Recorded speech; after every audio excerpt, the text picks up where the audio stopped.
China টাউনে চলে এসেছি, আর চায়না টাউন মানেই তো আমাদের কাছে গোল্ডেন জয়। এখন ওয়েট করছি, আমাদের চেনা জানা আছে বলে হোপফুলি বেশিক্ষণ ওয়েট করতে হবে না। তো লেটস সি, আবার খাওয়ার ওখানে দেখা হচ্ছে। চলে এসেছি আমরা নিচে, অ্যাজ ইউজুয়াল কিচিরমিচির আরম্ভ হয়ে গেছে, আর দেখুন সবাই বসেও পড়েছে। আগের মতন আবার বলতে শুরু করে দিই প্লেটে কি কি পড়ে গেছে। চিলি চিকেন ড্রাই আর প্রন ক্র্যাকার চলে এসছে,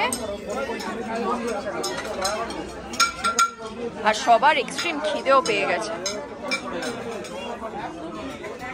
গেছে প্রন ফ্রাইড ওয়ান্টন, এগুলো তো আমাদের রেগুলার খাবার, আপনারা জানেনই, সেটাই অর্ডার দেওয়া হয়েছে। চলে এসছে রেড পেপার ফ্রাইড ফিশ, ওদের অনেকের নেওয়াও হয়ে গেছে, আমি আর আনিশ বাকি। আমার তো প্লেটের এই অবস্থা, আমি কিন্তু আর একদম খেতে পারছি না।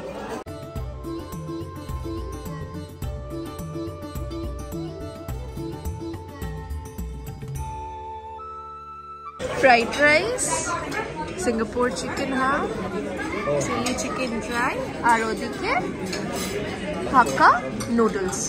এই দিয়ে আজকে আমরা মেনু সারবো। আগে প্লেটসগুলো আমাদের চেঞ্জ করে দিই।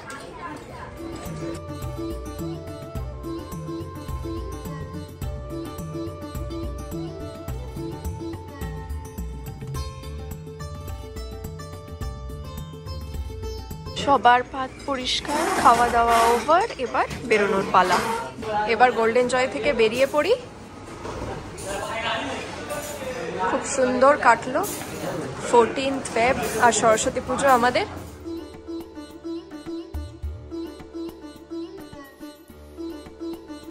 Welcome back to Rayanish blogs.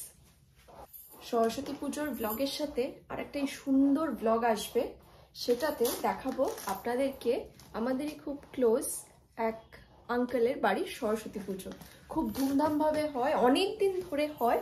তো আজকে সেখানে ইনভিটেশন আছে, প্রত্যেক দিনই ছিল, বাট আজকে আমরা যাচ্ছি। খাওয়া দাওয়া তো আছেই সাথে সেখানে, তাই আপনাদেরকে নিয়ে যাব, পুরোটা দেখাবো। তো সাথে থাকুন, দেখতে থাকুন, একদম মিস করলে চলবে না। আর রায়া আনিশ ব্লগস নামে ফেসবুকে কিন্তু আমাদের একটা পেজ আছে, ওটাকে লাইক আর ফলো করতে একদম ভুললে চলবে না। আমরা 6 জনে মিলেই যাচ্ছি, আমরা তো যেখানে যাই আমাদের 6 জনে একসাথে ইনভিটেশন থাকে। তো চলুন তাহলে আমাদের সাথে, একটু না টুক করে ঘুরেই আসবেন।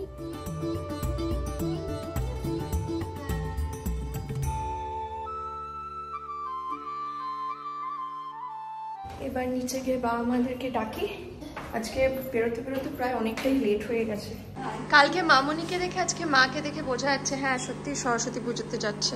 আর এই যে বাবা বসে আছে, বাবা একটু মর্মাহত, কারণ বাবা আজকে দাঁত তুলেছে। আমাদের সরস্বতী ঠাকুর এখনো ভাসান হয়নি, কিন্তু সেটা আসল ব্যাপার নয়। যেরকম আরামসে শুয়ে আছেন ওনারা দুজন, মা সরস্বতী ওদের দেখো। চলে এসছে আমাদের পুরনো পাড়াতে। ওই যে লাইটিং দেখতে পাচ্ছেন তো, ওটাই হচ্ছে ঢোকার রাস্তা।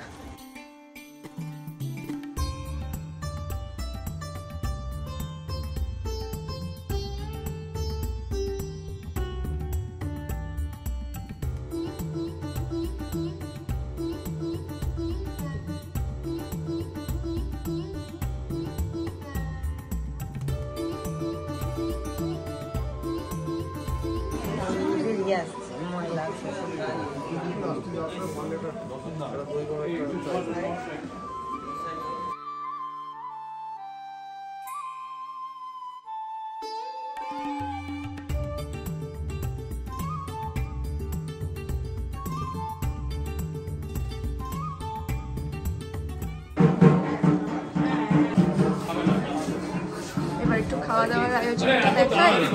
দেখো গরম আসছে,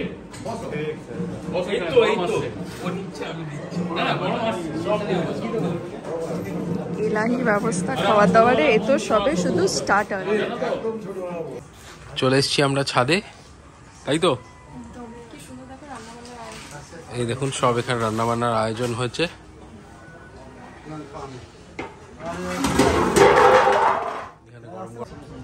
খাবারের প্লেট নিয়ে নিয়েছে তারা।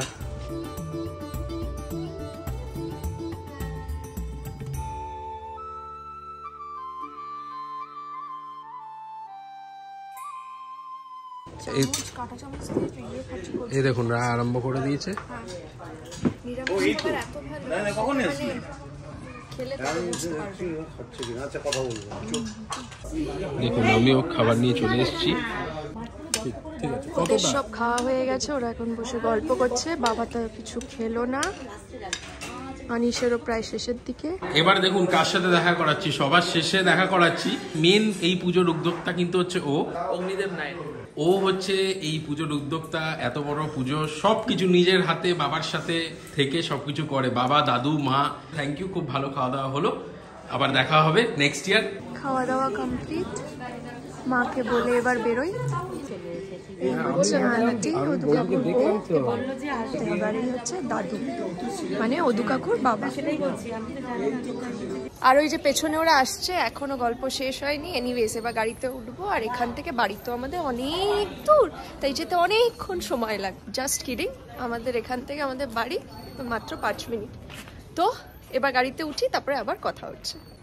যেতে যেতে মুখার্জি পাড়া ক্লাবের মা সরস্বতীকে দেখুন, কি সুন্দর। এই আমার পুরনো পাড়া।